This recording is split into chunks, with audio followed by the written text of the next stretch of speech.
Hey guys, Ellie here. I've got something wild to share today, something that happened to me back on March 8th, 2025, that I still can't wrap my head around. It's about this creepy old house in Milfield, Ohio, that I got roped into checking out for some quick cash. Spoiler, it was the worst day of my life. I'm talking haunted vibes, mirrors cracking, things crawling out that shouldn't exist. You're gonna wanna stick around for this one. If you're into real, spine-chilling stories, hit that subscribe button right now. Smash the like, and don't forget to tap that bell so you don't miss any of my updates. Seriously, you're not gonna believe what I went through. So let's dive in, Neil.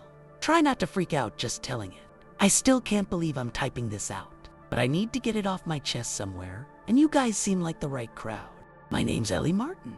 Just got my RN license, and last month, March 8th, 2025, I took a side gig to check on this old house in Milfield, Ohio, for some extra cash to chip away at my $887,000 student loans. It was a one-day thing, just to make sure the place was still standing for some absent landlord. I'd heard whispers about it being creepy, but I figured it was just small-town gossip.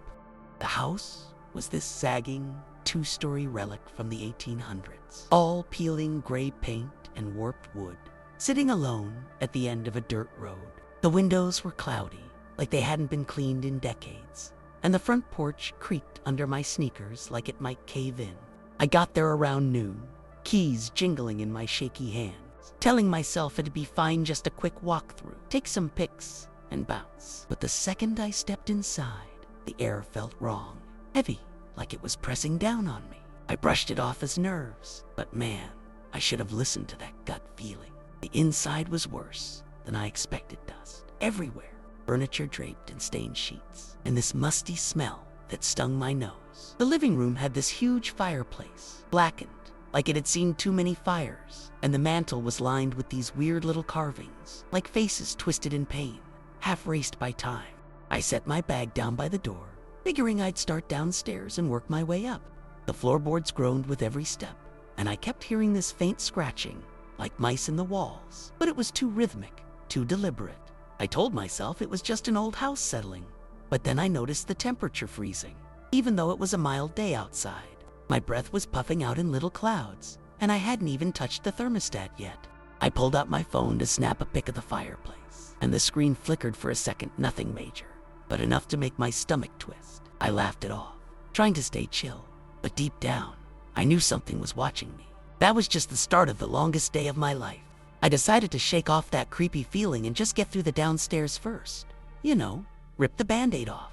The kitchen was next, and it was a disaster-rusted sink, cabinets hanging off their hinges, and this faded yellow wallpaper peeling in strips. There was a single light bulb dangling from the ceiling, flickering even though I hadn't flipped the switch yet.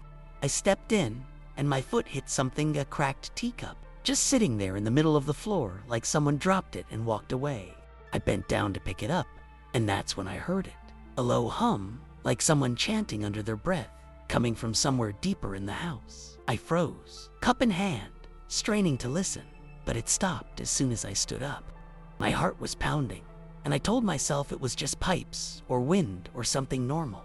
But then I saw the basement door across the room, old, warped wood painted this dull red, with a rusty padlock that looked like it hadn't been touched in years. It was shut tight, but I swear I felt a draft coming from it, cold enough to make my fingers ache. I took a step back, suddenly not so sure I wanted to explore anymore. I figured I'd skip the basement for now and head to the dining room instead, just to keep moving and not psych myself out. The dining room was massive, with this long, scratched-up table covered in dust, so thick I could write my name in it, which I didn't, because that felt like tempting fate. The chandelier above was missing half its crystals, and the ones left dangled like broken teeth.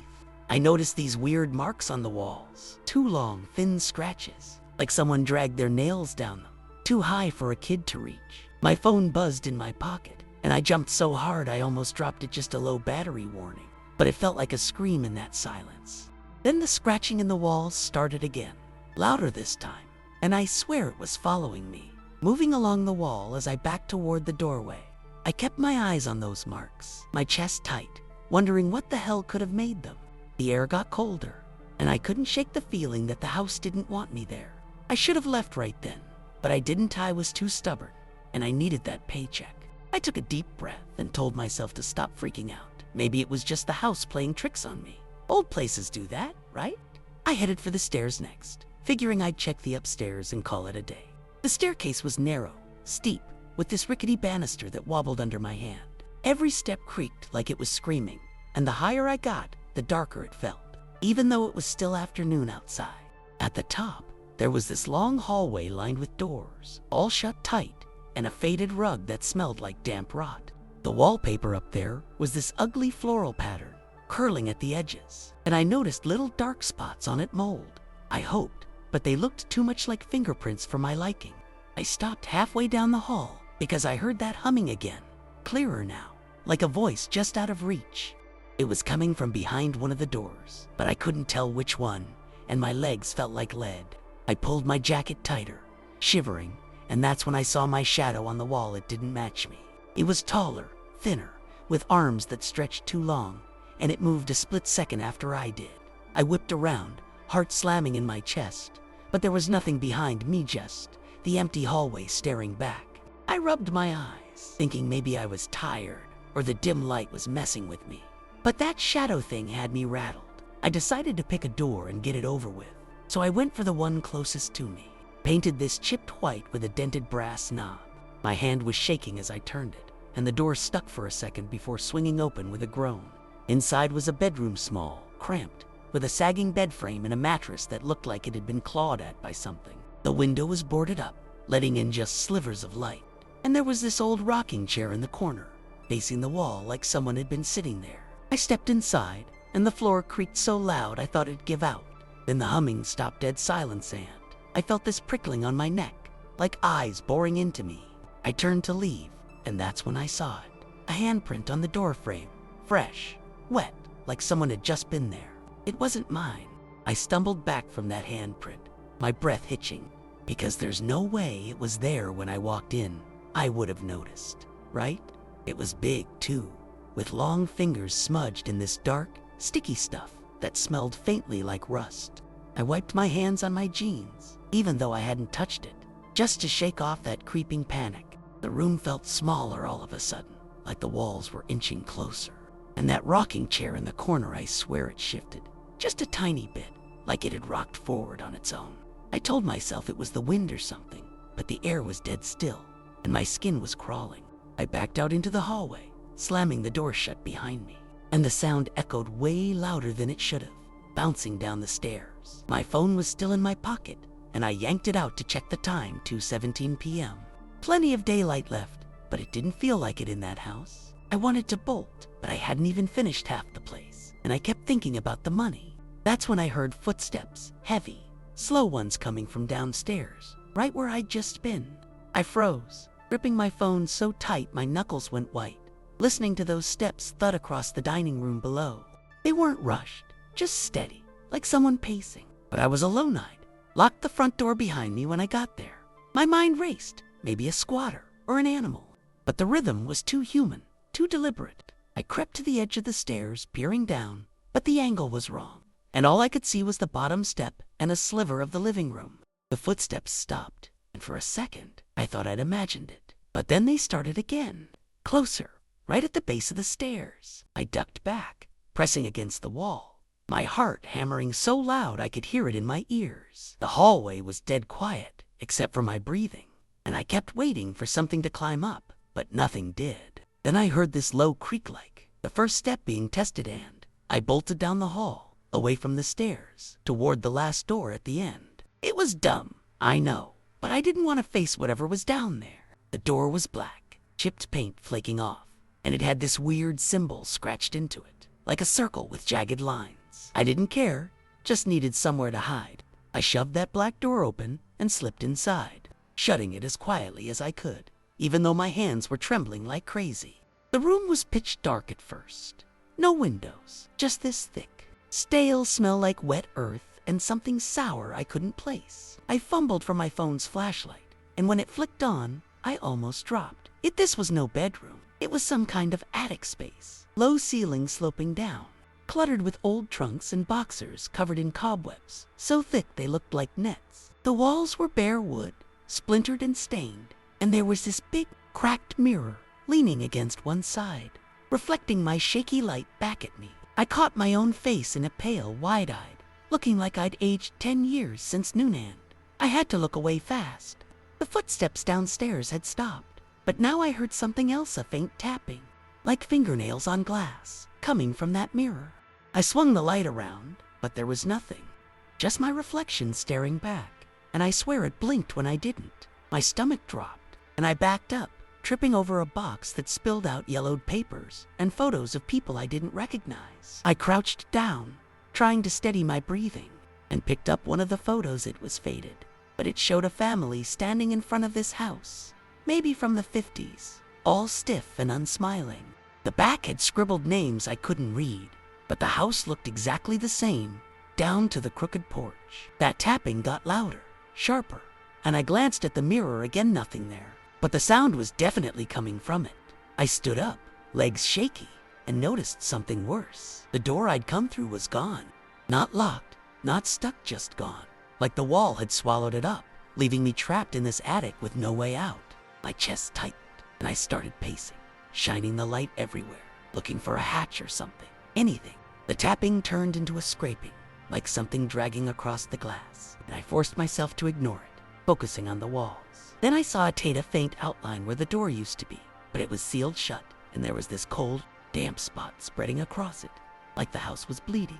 I touched it, and my fingers came away wet, smelling like that rusty stink from the handprint. Whatever this place was, it wasn't letting me go easy. I wiped that wet crap off my fingers onto my jeans, trying not to gag, and spun around, desperate to figure out what the hell was happening. The attic felt like it was shrinking, the air getting thicker, and that scraping in the mirror was relentless, now like whatever was in there wanted out bad. I grabbed one of the old trunks and dragged it over to block the mirror, just to feel like I was doing something. But it was heavy, packed with junk like rusted tools and moldy clothes. My flashlight beam caught something in the pile, a little doll, creepy as hell, with glass eyes that stared right through me. I kicked it away, and it hit the wall with a thud that echoed way too long, like the room was laughing at me. My phone was down to 20% battery now, and I cursed myself for not charging it before coming here. The tapping stopped for a second, and I thought maybe I'd won.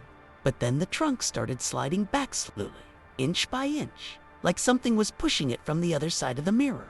I backed up, my sneakers squeaking on the dusty floor, and that's when I felt a cold breath on the back of my neck, sharp and quick, like someone was standing right behind me.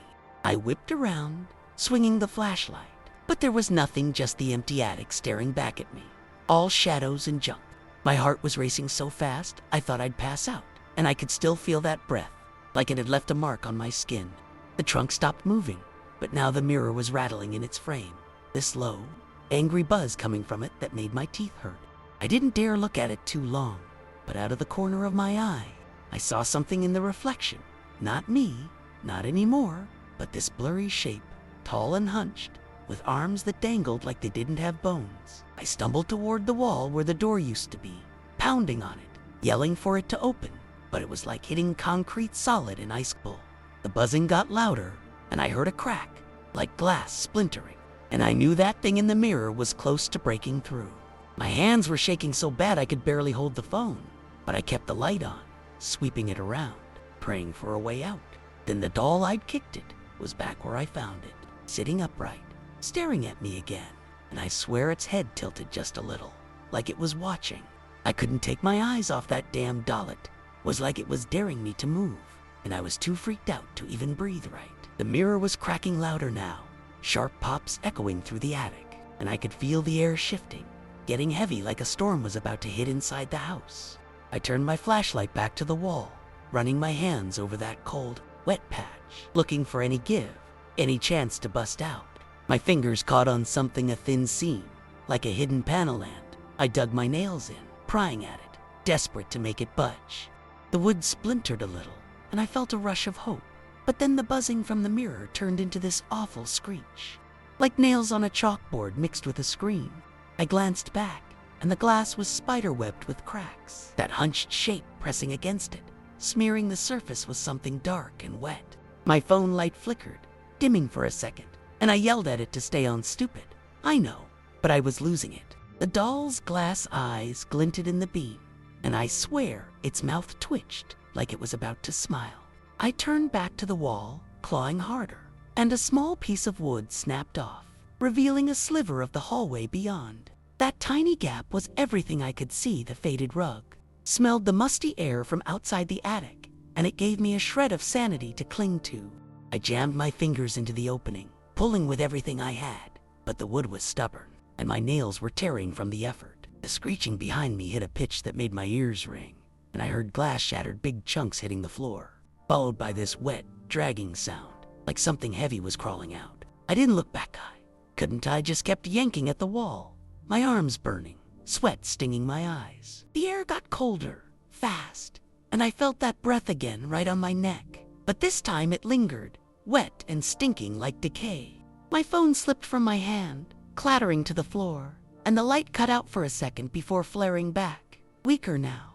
The panel gave a little more, enough to shove my arm through, and I screamed for help, even though I knew no one was out there.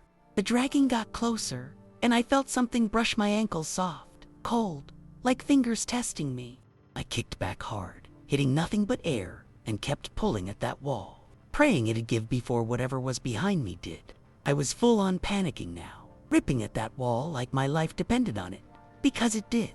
The panel finally cracked wider, big enough to squeeze my head and shoulders through, and I shoved myself into the gap, splinters digging into my arms. The hallway was right there, so close, but my hips got stuck, and I was clawing at the rug, trying to drag myself out. That dragging sound behind me was louder, wetter, and I could hear this low gurgle, like something choking on its own spit. I didn't dare look back, but the cold was everywhere now, seeping into my bones, and my breath was fogging up in front of me, even in the hallway. My phone was still on the attic floor, its weak light bouncing off the walls, and I saw shadows moving on, twisted ones that didn't match anything I could explain. Something grabbed my foot, hard, yanking me back an inch, and I screamed, kicking wildly until my sneaker came off, and the grip let go. I threw myself forward, tumbling out onto the rug, scraping my knees bloody, and rolled away from that hole, gasping like I'd just come up for air. I scrambled to my feet, my legs wobbly, and spun around to face the attic. Big mistake. The gap I'd crawled through was wide open now, and that thing was there, half in, half out. This mess of shadow and flesh that didn't make sense was tall, way too tall, with arms that bent wrong and a face that wasn't a face, just a smear of dark where eyes should have been, dripping like melted wax. It reached out, slow, deliberate, and I saw those long fingers flex, the same ones from the handprint, wet with that rusty stink. The gurgling turned into a hiss, and it started pulling itself through, splintering the wood like it was nothing. My phone was still back there, light flickering, and I could see that doll in the corner, sitting up like it was watching the show. I backed down the hall, my socks slipping on the rug, and the air got so cold my teeth were chattering. The thing's head tilted, like it was listening, and I realized the humming was back coming from it now, vibrating through the floor. I turned and ran for the stairs, tripping over my own feet, just needing to get the hell out of that house. I hit the stairs running, practically falling down them, grabbing the banister just to keep from breaking my neck. The wood groaned under me, and I could hear that thing moving behind me slow. Heavy thuds shaking the floorboards like it was taking its time. My chest was burning, and all I could think was get to the door, get out, don't look back. The living room was a blur as I bolted through it, the fireplace carvings staring at me like they knew something I didn't. I reached the front door, yanking at the knob, but it wouldn't turn locked, and I'd left the keys in my bag by the stairs. I cursed, spinning around to grab them, and that's when I saw it coming down the steps, one long arm dragging along the wall, leaving a wet streak behind. The humming was louder, buzzing in my skull, and I felt this wave of dizziness, like the house was tilting under me. My bag was right there, 10 feet away, but it might as well have been a mile with that thing closing in. I lunged for it, my socks sliding on the dusty floor, and snatched the strap just as its shadow stretched across the room. I fumbled with the bag, my hands shaking so bad I could barely unzip it, and that thing was at the bottom of the stairs now, filling the doorway with its bulk. It didn't rush, just crept forward, like it knew I had nowhere to go, and that was worse somehow. I finally got the keys, cold metal slipping in my sweaty fingers, and turned back to the door, jamming them into the lock. The tumblers clicked, but it felt like forever, and I could hear that gurgling hiss right behind me. So close, I felt the air shift. I threw the door open, sunlight hitting my face like a lifeline, and stumbled onto the porch, almost tripping over the warped boards. The thing stopped at the threshold, just standing there, its smeared face tilting as that humming faded into silence. I didn't wait to figure out why. Ran for my car, parked down the dirt road, barefoot and panting, keys digging into my palm. The house loomed behind me, quiet now, like it was pretending nothing happened. I got in, slammed the door, and peeled out, gravel spitting under the tires, not stopping till I hit the highway. I didn't stop driving till I was halfway back to town, my hands still shaking on the wheel, the adrenaline crashing hard. It was maybe 4 p.m. By then, sun's still up, but I kept checking my rearview mirror, expecting that thing to be loping down the road after me. Nothing, just empty highway and that damn house shrinking in the distance, looking all innocent again. My foot was bare, sock torn, and my knee was throbbing from where I'd scraped it, but I didn't care I was out. I pulled over at a gas station, hands trembling as I tried to text my friend Jess about it. But my phone was at 5% and the screen kept glitching, like it had been fried in that attic. I didn't even have my sneaker, just left it there, probably still sitting where that thing grabbed me. The whole way home, I kept smelling that rusty, wet stench on my jacket, like it had soaked into me. I couldn't shake the feeling that the house let me go, like it could have kept me if it wanted to. When I got back to my apartment, I locked the door, threw the keys on the counter, and just sat there, staring at nothing, trying to process what the hell happened. Later that night, I tried to tell myself it was over, that I'd imagined half of its stress, exhaustion, whatever. But then I found this little scratch on my ankle, right where that thing brushed me.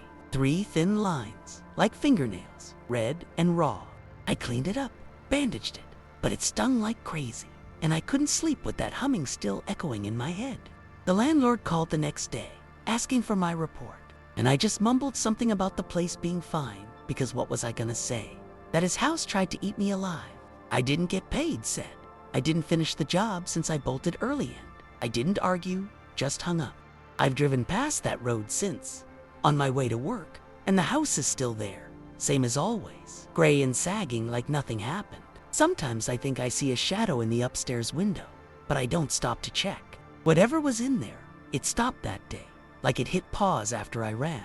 I still don't know what it wanted, or why it let me leave, and I'm not sure I ever will. I thought I'd feel better after a shower. You know, wash off the day and call it done. But that rusty smell stuck to me like a bad memory. I stood under the hot water till it ran cold, scrubbing my skin raw. Especially that scratch on my anklet was still red, puffy, like it was mad at me for messing with it. When I got out, I caught my reflection in the bathroom mirror, and for a split second, I thought I saw that attic mirror, instead cracked, dark, with something lurking in it.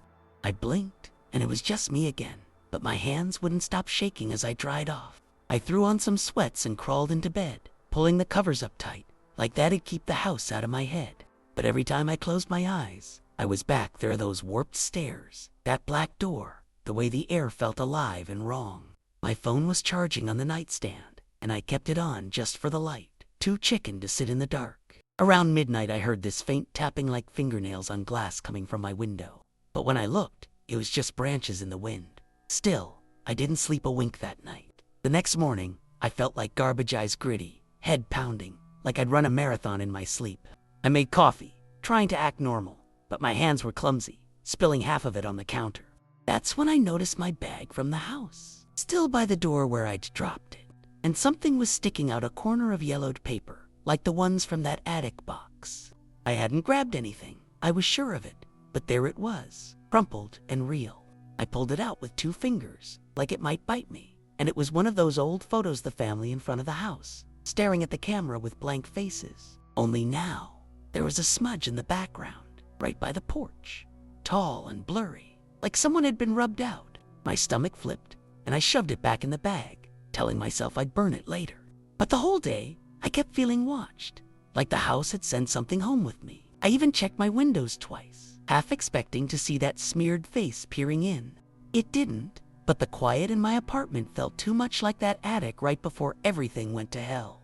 I tried to keep busy that day, you know, distract myself, did laundry, scrolled X for dumb memes. Anything to not think about that house. But every little sound made me jump, the washer thumping, A car backfiring outside like I was waiting for that gurgling hiss to start up again. That photo was still in my bag, and I kept circling back to it, wondering how it even got there. By noon, I couldn't take it anymore. Grabbed some tongs from the kitchen, fished it out, and held it over the sink, staring at that smudged figure. It didn't look random anymore. It had shape-long arms, a tilted head, like it had been caught mid-step. I lit a match, hands shaky, and watched it curl up in flames. The family's faces melting away with that thing in the background. The smoke stung my eyes, but I felt lighter for a second, like I'd won a tiny battle. Then my ankle throbbed, sharp and sudden, and I yanked up my pant leg. The scratch was oozing this thin, dark stuff.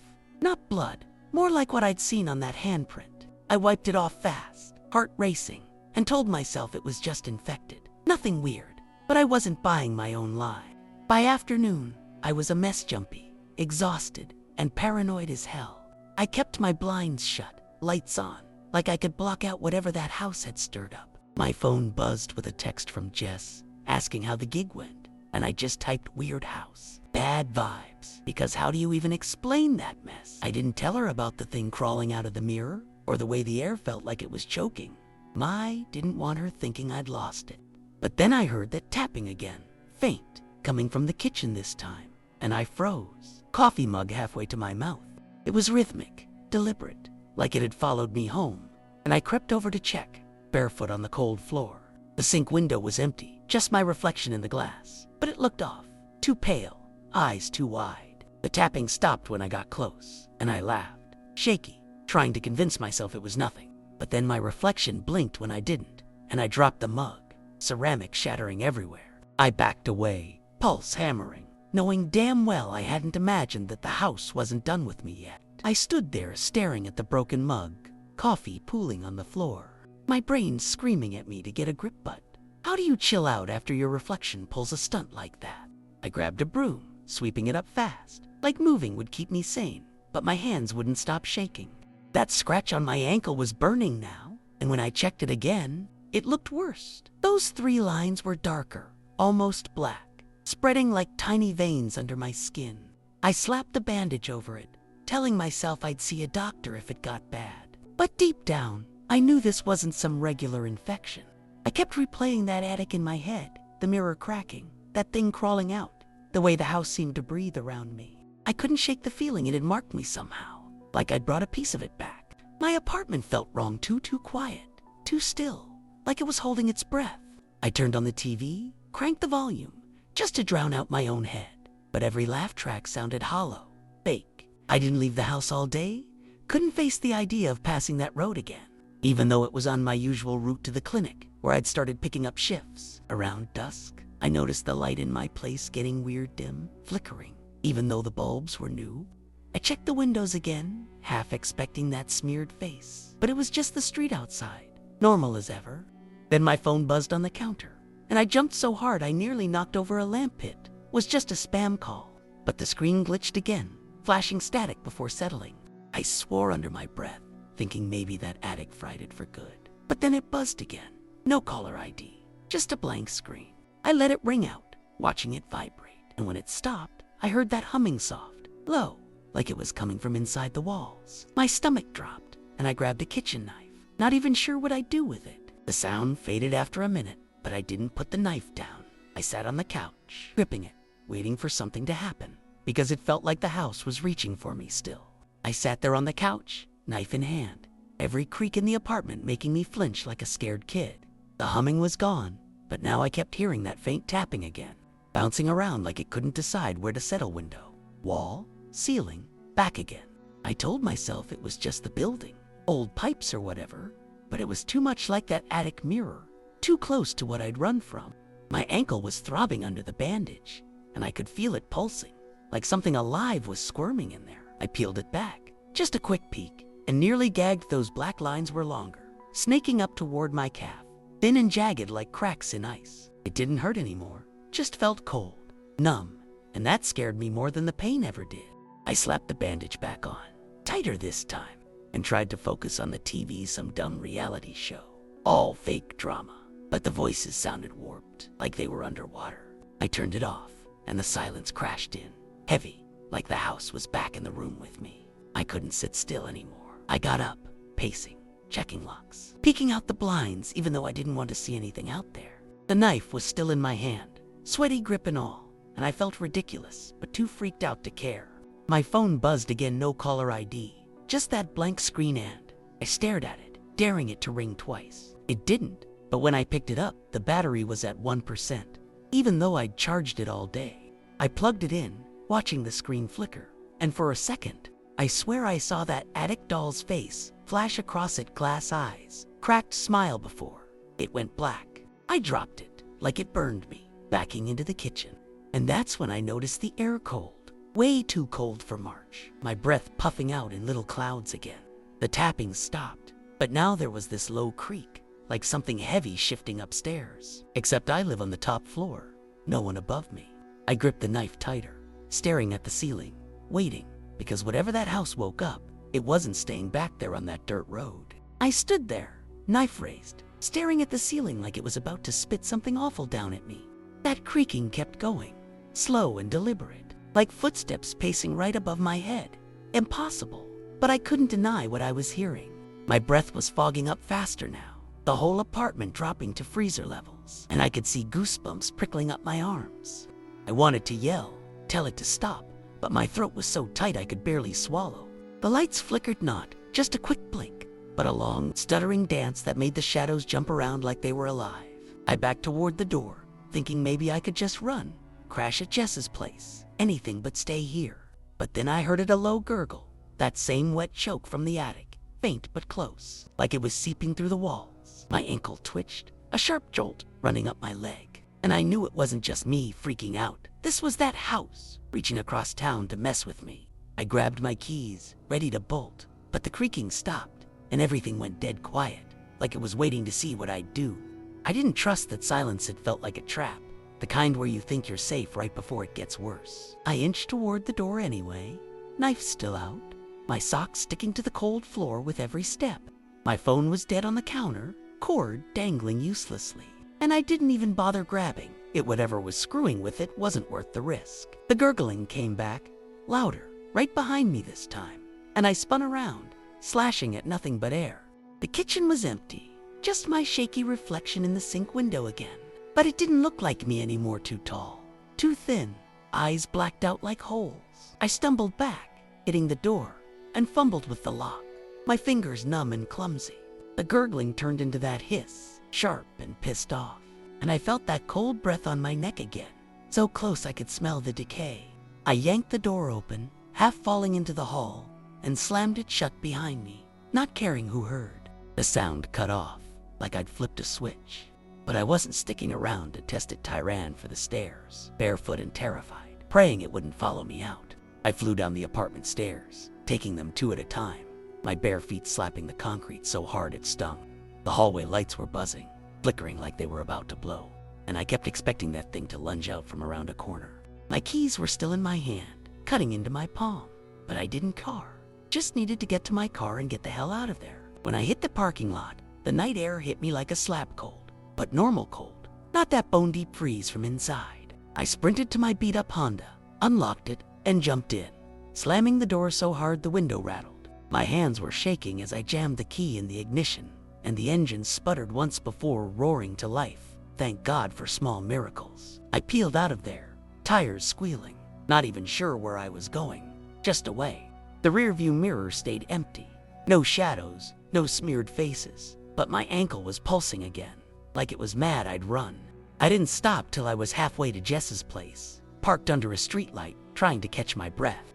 I sat there in the car, engine idling, staring at my hands like they belonged to someone else, dirty, scratched up, shaking like I'd just climbed out of a wreck. The street was quiet, just a few cars passing, headlights cutting through the dark, but it felt too normal after everything. I checked my ankle again, peeling back the bandage under the dome light, and those black lines were still there. Fainter now, like they were sinking deeper instead of spreading. It didn't hurt, didn't even feel like part of me anymore. Just this cold, dead weight I was stuck with. I kept replaying it, all the attic, the mirror, that thing crawling out in. I couldn't figure out why it stopped, why it let me go again.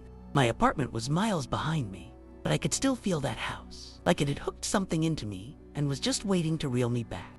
I didn't call Jess. I didn't want to drag her into this mess, but I couldn't go home either. I just sat there, headlights off, listening to the engine hum, wondering if I'd ever feel safe again. The clock on the dash said 9:47 p.m., same damn nightmare. I ended up crashing in my car that night, parked outside Jess's building, too wired to knock on her door and too scared to drive anywhere else. The streetlight buzzed overhead, casting this sickly yellow glow through the windshield, and I kept the knife on the passenger seat, just in case. Every little noise, the wind, a cat jumping on a dumpster, had me sitting up, heart pounding, checking the mirrors for that hunched shape. My ankle was quiet now, no throbbing, just this dull ache, like a bruise I couldn't shake. I wrapped my jacket tighter around me, the rusty smell fainter but still there, clinging to the fabric like a ghost. Around 2 a.m., I dozed off for maybe 10 minutes, and I swear I dreamed of that house, the black door creaking open, that gurgling hiss calling my name, but I snapped awake, sweating, and it was just the car, just me. The clock ticked to 3:17 a.m., and I held my breath, waiting for something to happen. But nothing did, just silence, heavy and thick. I kept telling myself it was over, that I'd outrun it, but it didn't feel true, not with that scratch still on me. By morning, the sun was up, weak and gray through the clouds, and I felt like I'd been hit by a truck, stiff, sore, head pounding like a drum.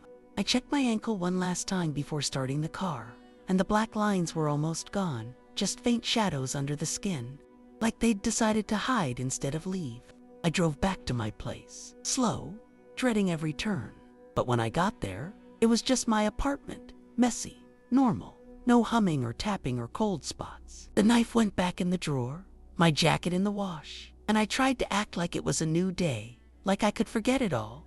But I couldn't. Every time I passed a mirror, I'd flinch, half expecting that smeared face to stare back. The house never came for me again, not like that night. And I don't know why it just stopped, like it had flipped a switch and walked away. I still see it sometimes, driving by that dirt road, same gray slump, same dark windows, and I wonder what it wanted, why it picked me.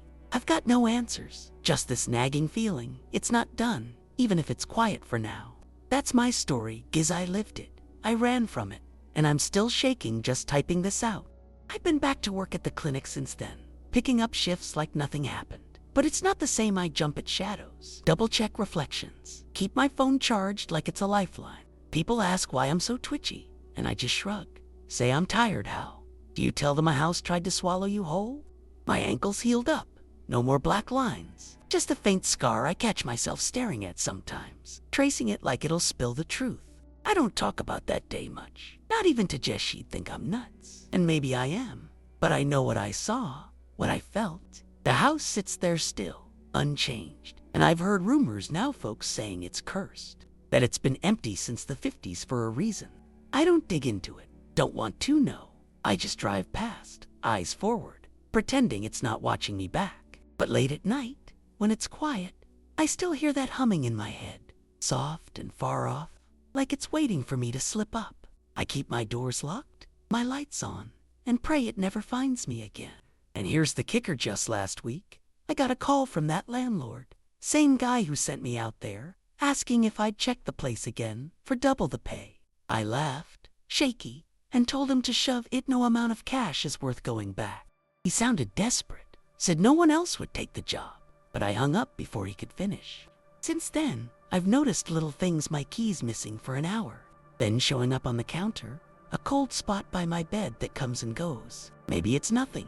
Maybe I'm paranoid, but it feels like that house is still poking at me, testing me from a distance. I don't know what it was, Ghosted Demon, some messed up glitch in reality, but it stopped that day, March 8th, like it hit a wall and gave up. I've got no proof, no pictures, just that scar and a head full of nightmares I can't explain. You guys believe what you want, but I was there, I lived it, and I'm still not sure I really got out. That's all I've got. Hope it's worth a read.